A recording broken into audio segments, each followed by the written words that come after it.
Well, the governor says Maryland has made remarkable progress in just the last few weeks, and he says the state is now going to receive about 50,000 doses of the Johnson & Johnson vaccine. Here's the catch. The state will not get another shipment from Johnson & Johnson for 2 more weeks after that. The governor also announcing the other mass vaccination sites planned in southern and western Maryland, as well as the eastern shore, will be opening up by the end of the month. And in a matter of a year, more than 7,700 people have died from COVID right here in Maryland. Yeah, fewer than 10 of those victims have been children, but a serious COVID-related disease has been attacking kids, and doctors are still trying to understand this dangerous and mysterious problem. WJZ is live at 5:30. Avajoy Burnett introduces us to a family who is counting their blessings tonight after a teen's brush with death.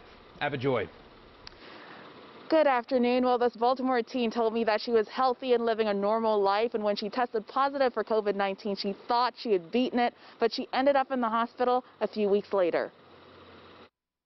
So I was really depressed. Tyona Montgomery remembered the exact moment the symptoms came on. When they disappeared, she thought she'd beaten COVID-19. But then weeks later, more aggressive symptoms emerged. I was in hospital for 2 weeks, so it took me a while because I would have good days and bad days. Things got so bad, she started wondering if her 18th birthday would be her last. I said, am I going to die? She said, you're not going to die. I said, promise me that I'm not going to die. She had fluid on her lungs. She had heart failure.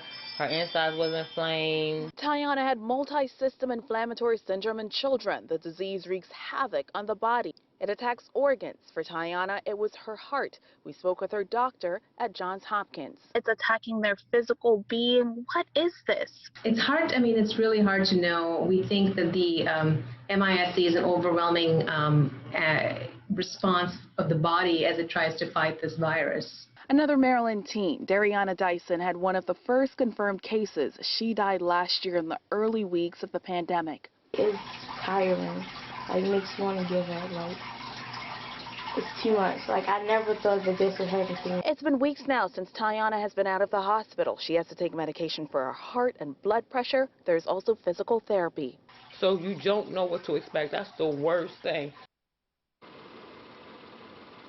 And doctors are still learning so much about this inflammatory disease that's affecting children even after they test positive for COVID-19. The hope is that these children will make a full recovery in the months to come. Live at 5:30, Avajoy Burnett for WJZ.